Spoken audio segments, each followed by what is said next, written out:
Ça y est, toute l'équipe est prête pour un nouveau JT Montagne, parce que ça fait plaisir, parce que Manu, il y en a un qui a intégré l'équipe, c'est bien Charles Edris, qu'on va suivre évidemment dans ses aventures, et qui est là pour fêter un anniversaire. Vous avez quel âge, Charles ? 56 ans. Non, mais vous avez 10 ans d'expédition. Mais 10 ans d'aventure et d'expédition. Voilà, c'est ça que je voulais vous faire dire, d'autant plus que c'est vrai que vous ne les faites pas. Alors c'est pour ça que c'est bien de vous saluer. On salue également Michel Devrieux qui est avec nous et qui est le président et cofondateur du Grand Raid, avec un raid qui va s'appeler Au Bivouac, c'est ça. Raid Au Bivouac. Ça veut dire quoi ? C'est haut ? C'est haut comme orientation et bivouac parce qu'on plante une tente. Ouais, ce qui veut dire qu'il ne faut pas perdre le nord, c'est ça ? Il ne faut pas perdre le nord et on part pour 2 jours. Ouais, et vous, 33 ans, vous faites ça. On a 33 ans d'ancienneté, oui. Ouais. On est au 33e raid. Non, mais c'est bien, parce que, je tiens à le dire, c'est vrai qu'organiser quelque chose, c'est bien, mais de maintenir, c'est fou. Il n'y a pas eu de passage où vous vous êtes dit, je vais arrêter On se pose presque chaque année la question, qu'est-ce qu'on fait ? Et maintenant, vous avez oublié la question, mais non, ça on a un bon vécu, donc ça permet aussi de faire en sorte que l'organisation est plus facile. Ouais. Charles, vous ne l'avez jamais fait, vous, ce raid ? Non, il va falloir que je le mette au programme. Et dès cette année cette année, ça va être... Le CNO, c'est le week-end prochain. Mais il a des grands projets. Il nous a exposé parce qu'il va partir loin, très loin sur les traces de grands aventuriers.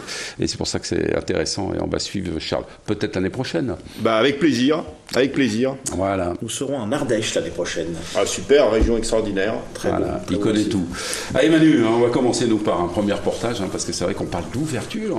On commence avec l'actualité, Patrice, puisque c'est vrai que l'été arrive et avec lui, la saison des activités estivales a commencé par l'alpinisme. Mais il va vraiment ouvrir le refuge du Goûter. Alors justement, ce refuge du Goûter, on en a parlé toute l'année dernière, gros chantier, fer de lance du club alpin français, de la FFME.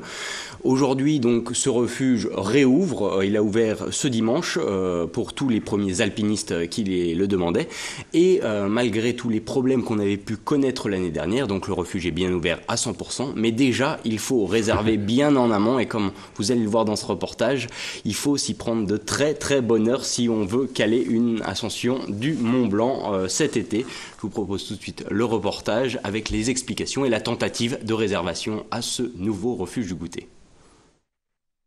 Tout beau, tout neuf, le refuge du Goûter se prépare pour sa 2e saison. Victime de son succès, il faut s'y prendre bien en avance si l'on veut passer une nuit dans la Rolls des refuges français. À 2 jours de son ouverture, 27 nuits affichent déjà complet sur la centaine de jours ouvrables dans l'année. Là, maintenant, les réservations, elles ont ouvert à partir du mois d'avril. Donc là, vous pouvez consulter le calendrier sur Internet pour voir les places restantes. Et sinon, vous pouvez vous reconnecter régulièrement dans la saison parce qu'il y a des places qui sont abandonnées, reprises. Je suis pas encore connectée sur le site de réservation, mais à mon avis, les 3/4 des dates sont pleines. Ouais. Mais pour accéder aux infrastructures les plus hauts standing du parc de refuge de haute montagne de France, il faut y mettre le prix. La nuitée est à 70 €, sans compter le repas et les à côté. La nuit-pension, c'est 36,50. C'est 10,50 le petit-déj et 28 le repas du soir. En plus de 70, oui. Le repas du soir, il est à 18h30. Donc, si vous ne pouvez pas être là, on va dire vers 17h, il faut passer un petit coup de fil au refuge pour nous indiquer votre heure d'arrivée. Si vous arrivez à 21h sans avoir prévenu, s'il y a des tas de gens qui sont montés en pro, vous récupérez votre lit, auquel cas, sinon votre lit aura été redonné à quelqu'un d'autre. Et si les réservations marchent aussi bien, c'est surtout que désormais, les resquilleurs sont avertis. Les portes du refuge resteront fermées aux cordées non titulaires d'un titre de réservation, une condition sine qua non qui facilite aujourd'hui la gestion des alpinistes. Et finalement, c'est pas donné. C'est pas donné, ça en fait le refuge le plus cher de France au jour d'aujourd'hui. Alors, c'est vrai qu'il y a eu quand même un grand chantier, près de 2 ans de travaux pour acheminer tout le matériel, tous les matériaux également, par hélicoptère à 3800 mètres d'altitude. Mais bon, c'est vrai qu'aujourd'hui, on arrive enfin avec ce moyen à rivaliser avec le niveau de confort et de standing des refuges italiens et suisses. Vous l'avez fait, vous, Charles, non ? Souvent, même la première fois, 14 ans. Ouais. Avec mon père. D'accord, mais donc vous n'avez pas encore couché dans ce refuge-là ? Dans le nouveau, non. Voilà, il faudra le découvrir, vous avez vu. Voilà. Mais par contre, je le surveille de très près parce que donc de la fenêtre de ma chambre, j'ai vu direct sur le refuge, l'ancien et le nouveau. Vous avez une belle chambre. Allez, tout de suite, on va s'intéresser maintenant aux gendarmes. Oui, parce que si la saison des alpinistes commence, celle des forces de l'ordre les suit de très près. Vous le savez, l'année dernière, c'est les deux maires des communes donc de Saint-Gervais et de Chamonix qui ont décidé de mettre un système donc de forces de l'ordre sur les deux voies principales d'accès au Mont Blanc, celle des Cosmiques et celle de la voie normale par le Goutet, un peu pour essayer de démotiver les cordées les moins sérieuses, si on peut dire, pour ne pas tenter le diable et ne pas tenter des risques inutiles. On a tout de suite vu un petit peu cette prise de température à quelques jours de leur arrivée au sommet des forces de l'ordre. Tout de suite le reportage. Plus que jamais aujourd'hui, l'alpinisme, ou en tout cas la fréquentation des zones de haute altitude fait débat. Si la montagne est à tout le monde, il faut toutefois la préserver. C'est dans ce cadre qu'en plus des désormais bien connus ambassadeurs du Mont Blanc Saint-Gervolin, des gendarmes vont appuyer le dispositif à partir de ce week-end. Monsieur le préfet a donné une très bonne définition. La montagne est un espace de liberté, ce qui est reconnu par tout le monde, mais ce n'est pas un état de non-droit qu'il y a dans la montagne. Lorsque vous allez en mer, c'est l'endroit le plus surveillé et le plus fliqué de France. Donc aujourd'hui, qu'il y ait des gens dans la montagne qui rappellent les règles et qui soient là pour rappeler aux contrevenants ce qu'ils risquent, mais quoi de plus naturel ? Si la présence de forces de l'ordre n'est pas du goût de tous, il y a quand même des points sur lesquels s'accordent tous les principaux concernés de chaque côté du point culminant des Alpes. Si la réglementation nous apparaît pertinente, c'est dans le domaine de la protection de l'environnement. Et là, de ce côté-là, nous mettrons en place des modalités qui permettront de mieux respecter le site du Mont Blanc dans sa modalité environnementale. Par contre, la communauté locale chamoniarde n'est pas favorable à aller vers un dispositif réglementaire de contingentement qui viserait à limiter l'accès au Mont Blanc. Nous pensons que d'autres dispositions doivent être mises en œuvre et je crois que la prévention et l'information sont au cœur de ces dispositions. Le fait est que le Mont Blanc est un site classé depuis 1951, une zone où toute forme de camping est interdite. Pour autant, il ne faut pas oublier les dizaines d'itinéraires adjacents qui partent du même point de départ, mais sur lesquels le bivouac est toléré. J'espère qu'on ne va pas faire l'amalgame et qu'on ne va pas dire « Ah, il y a des gendarmes dans la montagne, c'est pour gendarmiser tout le monde ». Non, c'est pour rappeler les règles. Et puis, tant pis, celui qui voudra transgresser les règles, eh bien, comme partout, il y aura les sanctions. Et tant mieux si on sanctionne les gens qui ne respectent pas les règles et si au contraire, on respecte les gens qui les respectent. À partir du moment où nos interlocuteurs des autres pays alpins auront bien compris qu'ici c'est un espace de liberté, mais qu'un espace de liberté ça se respecte et donc on n'y fait pas n'importe quoi, notamment sur le plan de l'environnement et donc particulièrement non à un camping qui s'installerait au col du Midi, évidemment. À partir du moment où on dit ça, vous savez, les gens qui font de la montagne, ils sont respectueux et je crois qu'ils comprendront assez vite qu'on ne le fait pas. Et le cas échéant, effectivement, par rapport à ces opérations, on peut verbaliser. Par contre, attention, gardons-nous de mesures expéditives qui pourraient nuire à la sécurité des pratiquants. La haute montagne reste et restera donc ouverte à tous. Seules certaines habitudes doivent aujourd'hui évoluer pour sa préservation dans les prochaines années. Ouais, le plus simple, c'est pas les gendarmes, c'est soyez prudents avant de partir en montagne. Je crois que c'est la meilleure explication. C'est ce que vous faites d'ailleurs dans les raids, c'est-à-dire que vous les équipez tous et puis ils savent tout ce qu'il faut faire. C'est un point essentiel, la sécurité. C'est-à-dire qu'on impose aux gens de partir avec de quoi pouvoir survivre s'il y a un souci qui arrive en route. Voilà. Allez, on arrive, c'est 10 ans d'expédition. C'est parti comme ça, c'est-à-dire que, vous êtes quand même quelqu'un qui est un athlète, vous avez été moniteur de ski, mais jamais vous n'avez pensé à faire des raids, des grands raids de l'Ironman, et puis finalement, ça vous a pris comme ça. Comment ça vous a pris, Charles ? Un athlète, c'est un grand mot. Mais au départ... 90. Oui, non, mais sur le terrain du sport, donc j'en faisais pas beaucoup, j'en faisais un peu, mais pas plus que ça. Par contre, j'étais passionné, mais la passion suffit pas pour l'aventure et les expéditions. Il faut aussi financer tout ça. Et donc, quand je racontais toutes les expéditions que j'avais en tête, personne croyait vraiment à mon histoire. Allez, ça a commencé 2003, c'est ça Manu, avec évidemment à la fois le Dakar et puis de la voile. Ouais. 2003 et le Dakar, et c'est vrai que quand on voit aujourd'hui vos exploits, On peut se poser 2-3 questions aujourd'hui. Donc il est question de rame en solitaire, de traversée à la voile. Et on voit, vous avez commencé sur quand même un bolide, une moto. Est-ce que c'est pas justement deux mondes qui s'opposent, celle de la mécanique et de la rame ou de la voile? Bon, la moto, je parle en rallye raid. Ça a effectivement pas toujours une très bonne image. Par contre, quand on aime ça, c'est passionnant. C'est malgré tout, même si c'est un sport en mécanique, c'est un sport pleine nature. Moi, j'ai fait le Dakar qui a traversé la Libye, c'est absolument fantastique. Et c'est un sport extrêmement physique, extrêmement physique et qui demande beaucoup de préparation, beaucoup d'entraînement, beaucoup de pilotage. Ouais, mais Charles, alors vous faites de la moto, on a vu de la voile, et vous faites quand même l'Everest. C'est pas n'importe qui peut faire ça. Alors, depuis 10 ans, je passe mon temps à ce qu'on m'explique que ma prochaine aventure est impossible. à l'exception de l'Everest, où là on me donnait quelques petites chances, les gens qui me connaissaient, parce que j'avais quand même fait pas mal de montagnes, le Mont Blanc très jeune, déjà des expéditions en Himalaya, beaucoup de ski de couloir, j'étais moniteur de ski, pas mal d'hivernales, d'escalade et compagnie. Donc là c'était la seule expédition où on me donnait quelques chances. Et là, vous l'avez fait. Maintenant, la rame, record de vitesse, c'est ça, Atlantique à la rame.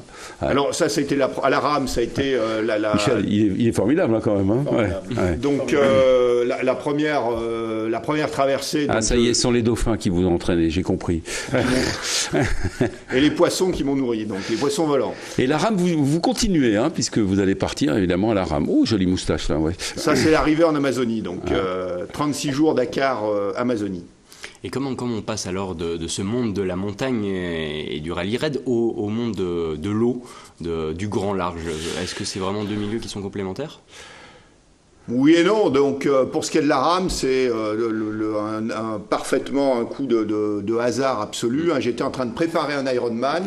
Je courais autour d'un hippodrome et donc je croise Emmanuel Coindre, qui a des temps de record, notamment sur le Pacifique ou l'Atlantique Nord à la rame. Il me dit, tiens, mais la rame, t'as jamais touché. J'ai un bateau, éventuellement, ça t'intéresse. Donc je reviens chez moi, j'appelle mon routeur, je lui dis, voilà, une traversée, ça m'intéresse, mais si j'arrive à accrocher un record, ça sera encore mieux. Et puis le soir même, j'appelle Emmanuel Coindre et je lui loue son bateau et je pars un mois après de Dakar. Pourquoi vous tenez à fêter vos 10 ans d'expédition? Parce qu'on a l'impression que c'est presque un retour évidemment sur tout ce que vous avez fait, alors que vous allez faire encore plein de choses. Ah ben j'ai 44 projets, peut-être 45 maintenant avec Michel, avec le Grand Raid, ça fait 45. Voilà. Et donc 44 parce que je vais parler du 45e, donc maintenant j'ai la ferme intention de battre le record de distance à l'heure des plus de 100 ans à vélo. Donc j'ai 44 ans pour me préparer. Voilà, 44 ans. Bon, on sera là. Tiens, en attendant, on va regarder un petit reportage sur la Chamoniarde. C'est vrai que c'est un office de haute montagne qui est situé à Chamonix, et qui est vraiment l'un des atouts majeurs de la sécurité en montagne. On n'a pas beaucoup parlé de sécurité, de nouvelles disciplines, bien entendu. Et c'est vrai que la montagne aujourd'hui est arrivée à ce stade où il faut à la fois continuer de découvrir, mais toujours en prenant des risques, en faisant attention, en gérant l'effort et le facteur danger. Là, justement, l'Office de haute montagne, la Chamoniarde, organise chaque année des événements, des rassemblements pour dire aux gens et aux pratiquants de la montagne, attention, respectez la montagne, respectez ce milieu, puisque lui, il ne vous fera pas de cadeau. Avec la multiplication des nouvelles pratiques en montagne, de plus en plus extrêmes, force est de constater que la cohabitation entre pratiquants reste l'un des points clés pour assurer la pérennité de toutes ces disciplines. On a parlé de VTT, on a parlé de wingsuit, de parapentiste. Il y a un espace aérien qui se trouve partagé aujourd'hui et qui ne l'était pas il y a 30 ans en arrière, bien évidemment. Donc ça demande effectivement du respect. Alors du respect entre pratiquants, de diverses pratiques, c'est vrai, mais aussi un respect, je dirais, une forme de responsabilité vis-à-vis de la société. Et ça, à travers tous les films que l'on peut voir aujourd'hui d'une manière extrêmement facile sur YouTube, sur Facebook.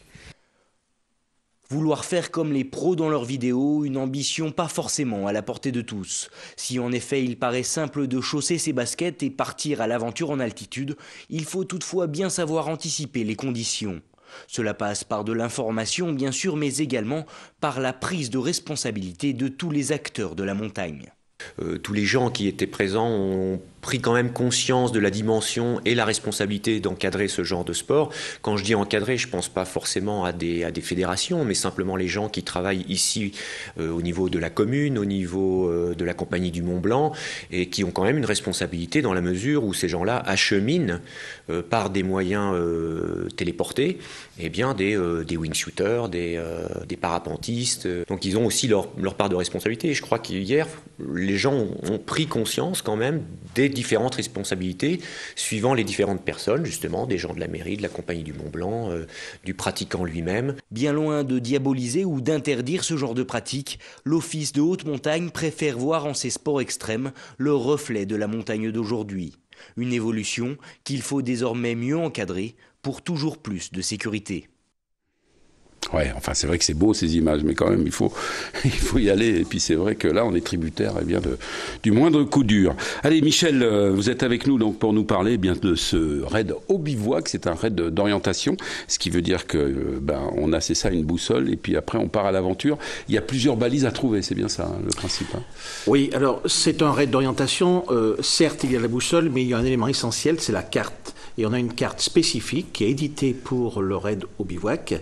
Et on propose 8 circuits de longueur et de difficulté différentes, du plus petit circuit qui fait autour de 25-30 km sur 2 jours, jusqu'au plus grand circuit sur 50 à 55 km, et qui s'adresse à tous les publics, qu'ils soient coureurs d'orientation de haut niveau, qu'ils soient randonneurs, qu'ils soient traders, qu'ils soient amateurs de navigation, parce que je lance un appel officiel là, auprès de Charles, il sera notre invité d'honneur pour le raid 2015. Avec plaisir. Ça, c'est une belle rencontre. Voilà. Ouais. Non, mais parce que j'écoutais, en fait, l'orientation, c'est de la navigation. On navigue avec une carte, une boussole, on doit faire son chemin. Ouais. Mais attendez, aujourd'hui, ça a du sens. Regardez, moi j'ai ce portable, je peux m'orienter où je veux. Maintenant. Eh bien oui, mais là c'est interdit chez nous.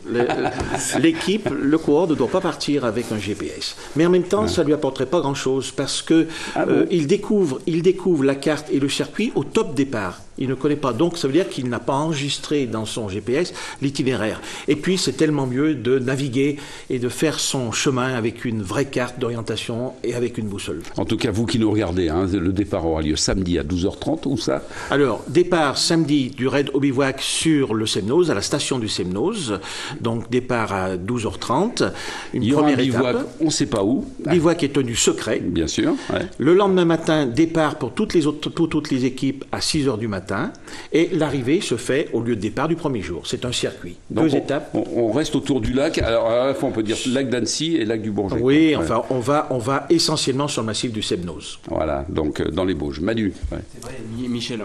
Chaque année, ce raid au bivouac nous fait découvrir des coins de France les plus jolis, les plus peut-être parfois reculés. En tout cas, c'est la première fois que le raid au bivouac, que le grand raid avec un peu plus d'ancienneté, fait escale à Annecy sur le Semnoz. Qu'est-ce qui manquait jusqu'à présent ? Oui, c'est la première fois que l'on vient sur la Haute-Savoie.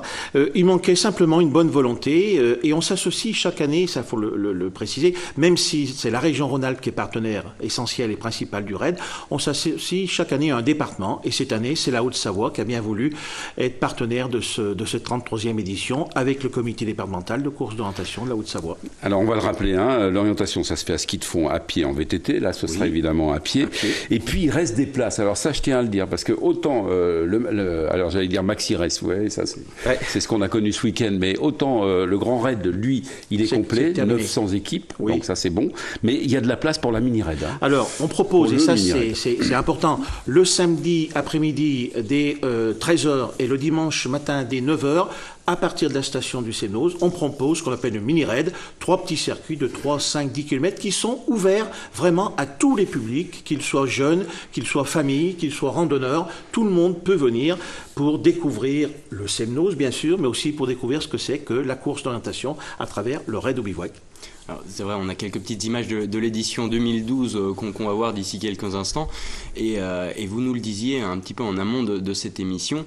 C'est vrai que la course d'orientation, c'est aujourd'hui une discipline à part entière, mais le raid d'orientation, sur plusieurs jours, ça va bientôt devenir également une discipline à part entière. On l'espère bien. En tous les cas, il y a une fédération internationale de course d'orientation qui s'intéresse effectivement à ce type d'épreuve, c'est-à-dire sur 2 jours, bien sûr. Même si la spécificité de la course d'orientation, c'est individuel. Tiens, on est en train de voir les images. Ça discute beaucoup, c'est ça? Alors, c'est par équipe de 2. Oui, c'est ce qui fait la force et la spécificité de ce raid. C'est-à-dire qu'on construit ce raid par 2, on le prépare, on s'entraîne à 2, on va faire son sac à 2. Et puis surtout, très souvent, à l'issue de la première journée, voire de la deuxième journée, c'est souvent un des coéquipiers qui va un petit peu pousser, tirer l'autre parce qu'il est fatigué, parce que le sac est bien lourd. Et ma foi, il y a une vraie entraide qui se met en place. Par contre, il y a une obligation, c'est également de finir à 2. On finit à 2. Ah oui. Ça, c'est obligatoire. Alors, c'est vrai qu'on a tout vu sur le raid. On a vu des gens qui se sont retrouvés et même des gens qui se sont séparés après le raid. Mais ça, c'est exceptionnel.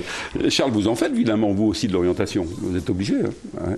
Ouais. En navigation, comme vous le disiez, il faut quand même trouver son chemin. Hein. Donc, il y a le GPS, ça aide beaucoup, mais c'est pas tout. Hein. Notamment quand on est, par exemple, sur le passage du Nord-Ouest à la rame, il faut naviguer au milieu des chenaux, des îles. Mais là, comment il s'oriente alors justement, tiens, avec une boussole et une carte? Lecture de carte, donc ça veut dire que je dois toujours... L'orientation, c'est une relation permanente entre ce que je vois sur le terrain et ce qui est dessiné sur ma carte. L'orienteur, c'est un observateur. C'est la boussole ou la carte qui fait l'orientation? Ce sont les deux, c'est complémentaire. Ouais. C'est complémentaire. Moi, je dis toujours que le sens d'orientation, je suis pas sûr que ça existe, mais le sens d'observation, ça c'est sûr que ça existe, ça s'acquiert, ça s'affine. J'observe le paysage, j'observe et je sais lire ma carte. C'est à partir des petites rivières, des fins, des limites de bois que les orienteurs peuvent... Oui, ce sont tous des éléments qui sont dessinés sur la carte et c'est avec ces éléments que je vais construire mon itinéraire. Alors bien sûr, très souvent on va être sur un chemin, mais on va parfois abandonner le chemin pour suivre une limite de végétation, pour contourner ou monter sur un petit monticule ou éventuellement aller dans un talweg. C'est tout ça qui fait que on joue un petit peu avec cette carte. C'est un vrai complice. Les balises, on connaît le nombre ou pas du tout? Oui, alors les balises, elles sont variables d'un circuit à l'autre. Oui. Au top départ, les gens vont découvrir, donc on leur donne une feuille de route et ils doivent reporter sur la carte par un système de carroyage l'emplacement exact des balises. Combien, et bien sûr, alors pour les plus petits circuits, il y a entre 8 et 10 balises par jour, et pour les plus grands circuits, ça va jusqu'à 20 à 22 balises. Parce que ça veut dire qu'ils vont bivouaquer, c'est ça en même temps? Alors voilà, premier jour, tout le monde doit partir avec un matériel obligatoire, nourriture et matériel de sécurité. Bivouac imposé pour tout le monde au même endroit, donc les gens plantent leurs tentes, c'est-à-dire qu'on a autour d'entre 900 et 1000 petites tentes qui sont plantées sur un lieu et nous, l'organisation fournit uniquement l'eau.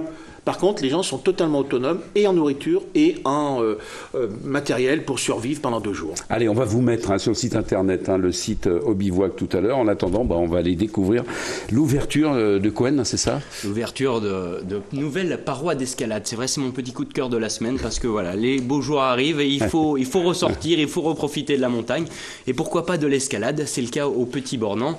On s'en souvient l'année dernière. Il y avait une nouvelle falaise, l'ancienne carrière du Petit Bornand qui avait été totalement rééquipée, totalement nettoyé afin de faire des voies d'escalade. Le travail continue cette année encore. Aujourd'hui, il y a à peu près une vingtaine de voies qui ont été ouvertes, mais le travail des ouvreurs ne s'arrête jamais, comme vous pouvez le voir dans ce reportage.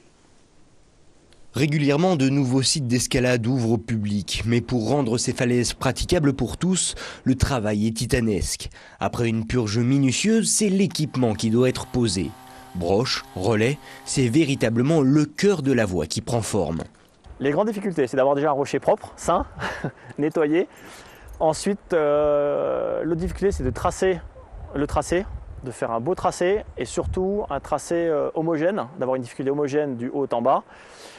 La deuxième difficulté, c'est de placer les bons points d'ancrage pour qu'on puisse poser notre dégaine de manière confortable quand on grimpe, enfin le plus confortable possible quand on grimpe.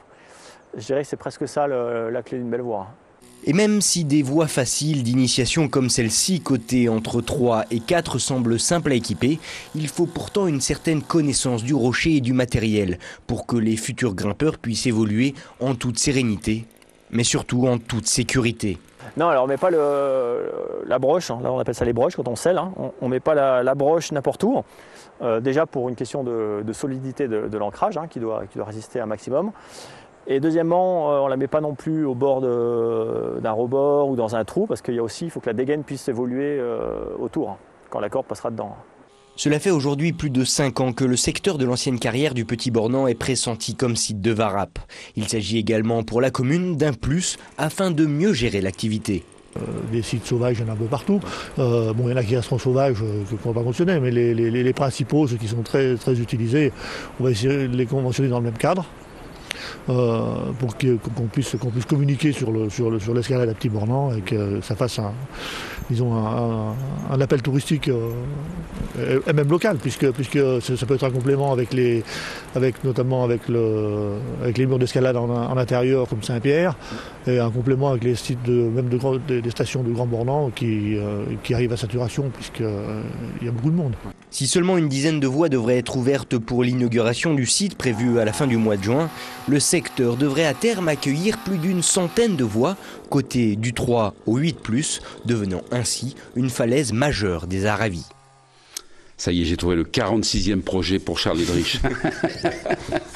Vous ne faites pas l'escalade, si? Si. Donc, Qu'est-ce que vous ne faites pas, finalement? C'est plus simple. Il y a quand même pas mal de choses. Donc, tout ce qui est sport où il faut être rapide. Ouais.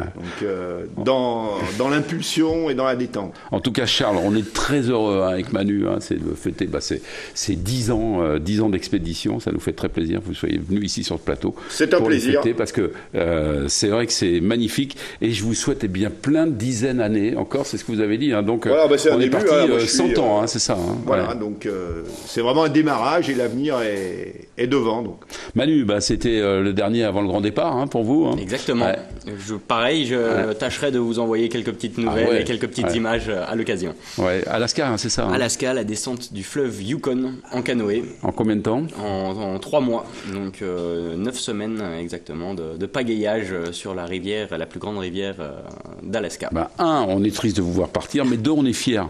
Parce que c'est important, effectivement, vous voyez, de dire on peut faire de la télévision et on peut faire également et du sport et de l'aventure. C'est ce que va faire Manu. Il va faire un peu comme Charles. Et on sera pas loin. Ça va être chaud.